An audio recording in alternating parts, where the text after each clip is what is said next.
6:30 in the morning. I'm on Wall Street. Wall Street extends down from the East River down to the Hudson, and as we journey down Wall Street, the history of Wall Street really goes back to the very first days of what was then New Amsterdam. New Amsterdam was settled by the Dutch, bought from the Indians with beads and trinkets, and has come a long way from there. It's 13 miles long, the island of Manhattan, and 2 miles wide. At the tip of the island was where the first Dutch settlement was created. Wall Street truly was where there was a wall. The original Wall Street was simply across the island, and the southern tip of the island was where people lived. This, as I'm going up to the exchange,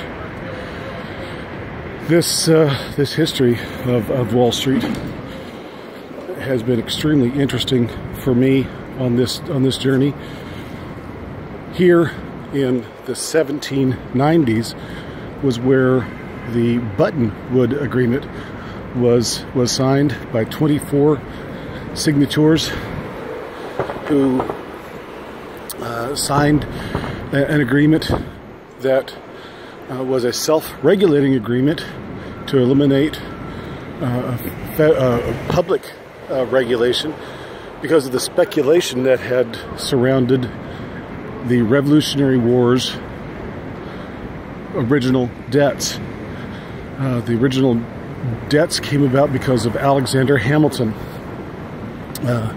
Alexander Hamilton was our First Nations first secretary, and he had contrived a plan to replace the $40 million of public debt that was a result of the Revolutionary War and the $25 million worth of state debt that was issued by the various states in the Revolutionary War. They were all, because of the country's emerging market status at that time, were trading at steep discounts, and the dollars, Confederates as they were called at the time, were very well without much worth. The agreement that Hamilton said was he was going to issue $80 million worth of then federal debt and redeem all of the Confederates and state debt at par. This turned into a scandal because prior to Alexander Hamilton's idea, people who were in the know here in Wall Street and in New York at the time were buying these debts at steep discounts, 10 cents on the dollar by some. And because all of the coffee shops that were along this street was where Hamilton lived and worked and played and confabbed with friends of money, these individuals had not a sure guarantee that they would be bought out and made whole, but they had a strong suspicion that that's what Hamilton was wanting to do. Thus, there was quite the scandal when the federal government did indeed make them whole, make all those debts whole, and many felt that they were cheated. So, in order to reduce the calls for public regulation, 24 men signed the Buttonwood Agreement. Buttonwood Agreement, it was signed under the Buttonwood tree, which is a sycamore, so named because of the button like nuts. The Buttonwood Agreement would end up taking and establishing commissions at 25% and eliminated outsiders from trading in the federal government's debt. The federal government treasuries have been traded since 1790. This was the agreement to fund America in the Revolutionary War. And as of last July 8th, finally had gotten in the midst of the low interest fallout from the 2008 debacle, had gotten down to 1.38%. So that had the U.S. Treasury interest rate had fallen effectively for 230 years.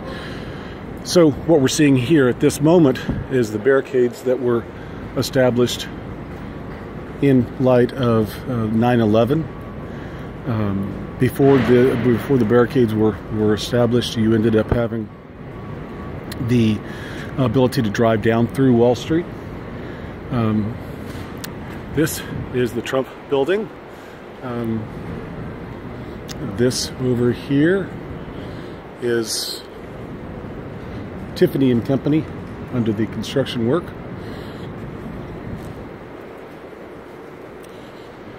This building we're approaching on the left-hand side is the Chase building. This was noted for John Pierpont Chase and his wanting to establish a bank in Lower Manhattan.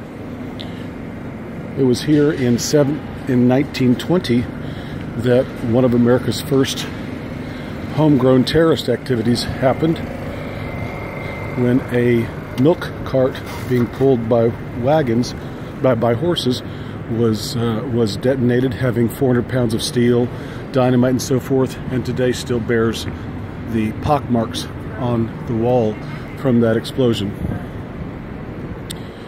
Over here on the right is the Federal Hall, and that is George Washington, who was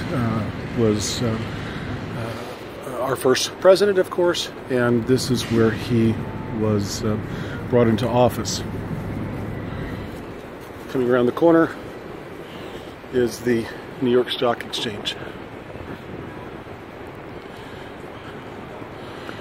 This grand building was first erected in 1902, and this right here is the security that is now maintained. You can't go in or out unless you go through here, and it was a result of course, 9/11. Back to our narrative. The new bonds that were issued in scandal and having been traded 2 years after their original issue, the Buttonwood Agreement established the first exchange. Those 24 men traded and speculated at that time in the coffee houses of the day, back and forth. They did so until their first exchange was established some 20 or 30 years later. It wasn't until the early 1900s that they got this building.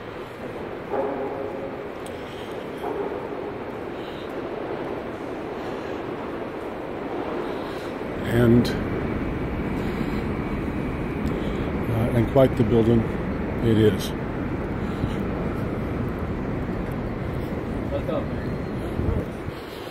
Here you see Trinity Church. Trinity Church has been there on the same plaza, on the same place in the different buildings, in 3 different buildings since the 1700s. This is my short little narrative of Wall Street and the walking tour that it is.